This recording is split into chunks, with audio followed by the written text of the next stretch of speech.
आज 9 number question पढ़ेंगे।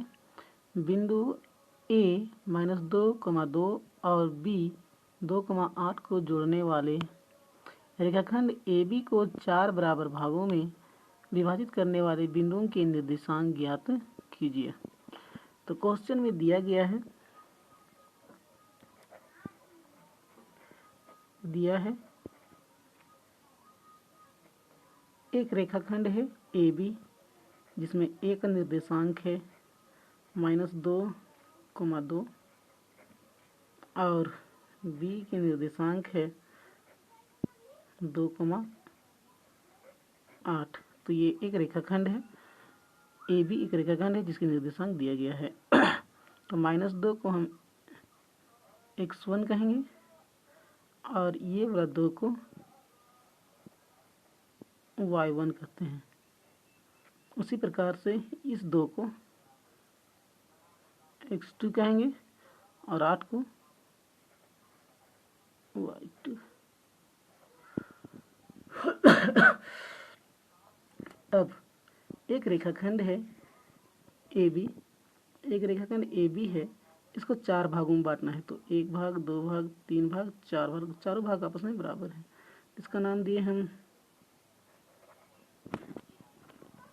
P, इसका नाम Q, इसका नाम R, PQ R नाम दिए।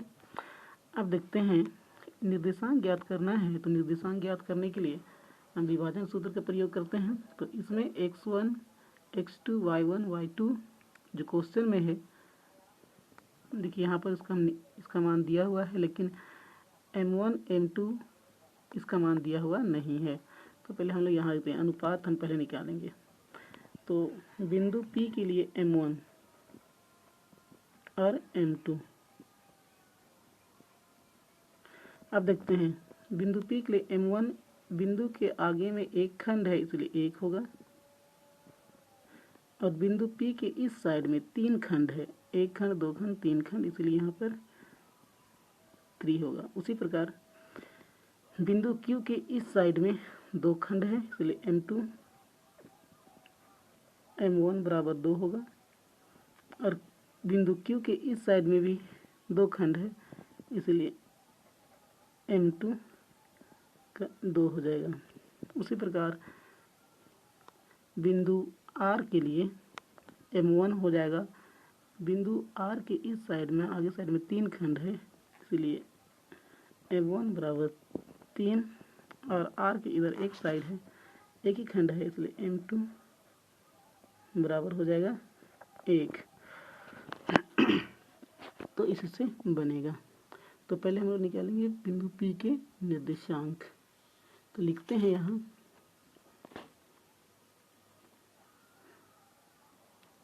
इसलिए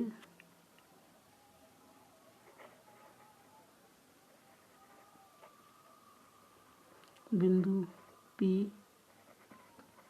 के निर्देशांक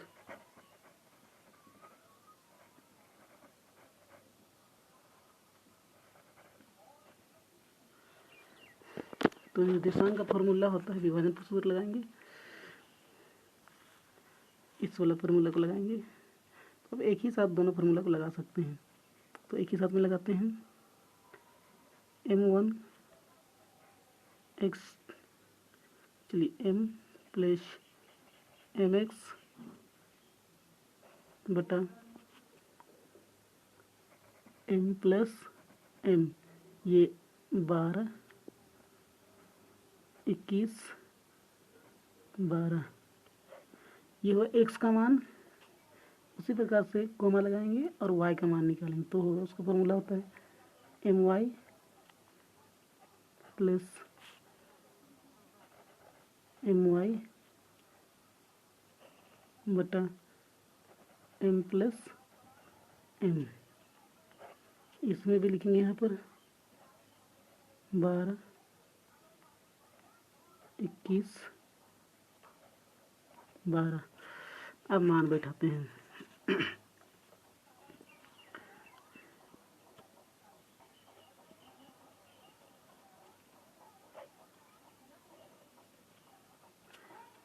m1 का मान है, p को देखेंगे, p वाला केस है, तो m1 है 1 और x2 है 2, जोड़ है, जोड़ देंगे, m2 है 3 और x1 है -2 और m1 m2 प्लस 1/3 कॉमा लगाएंगे, m1 है 1, y2 है 8 प्लस m2 है 3, y1 है 2 बटा 1 प्लस 3, ब्रैकेट बंद, 2 एका 2 प्लस माइनस माइनस 3 दूना 6 बटा 2 4, कोमा 8 एका 8 प्लस 3 दूना 6 बटा 4,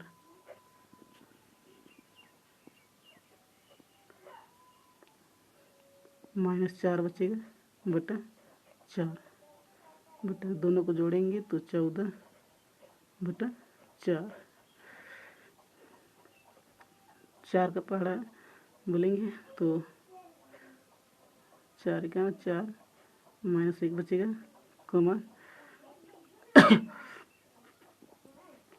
2 सते 14 और 2 दूनी 4, अब नहीं कटेगा, तो ये हो गया आपका p के निर्देशांक है -2, -7। उसी प्रकार निकालेंगे फिर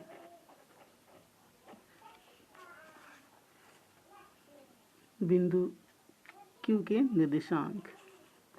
तो बिंदु q का निर्देशांक लिखेंगे, बिंदु q का निर्देशांक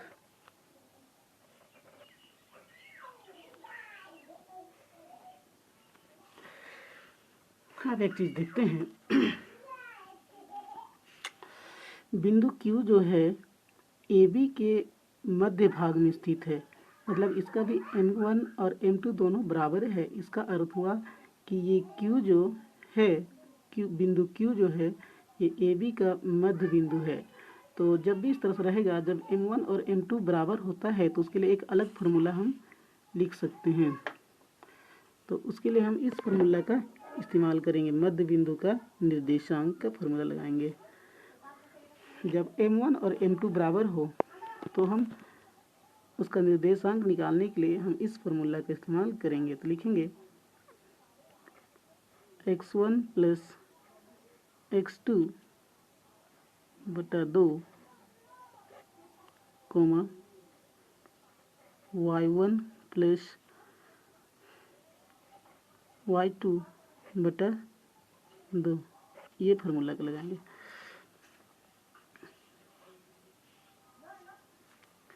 अब देखिए x1 का मान है -2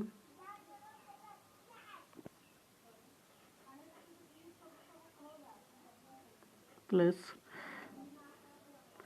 y2 का मान है 2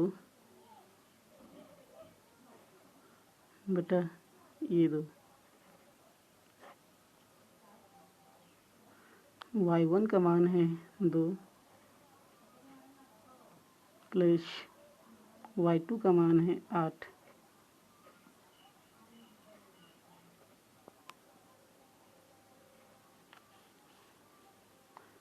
प्लस माइनस माइनस तो 0 बचेगा बटा 2, कोमा दोनों को जोड़ेंगे तो 10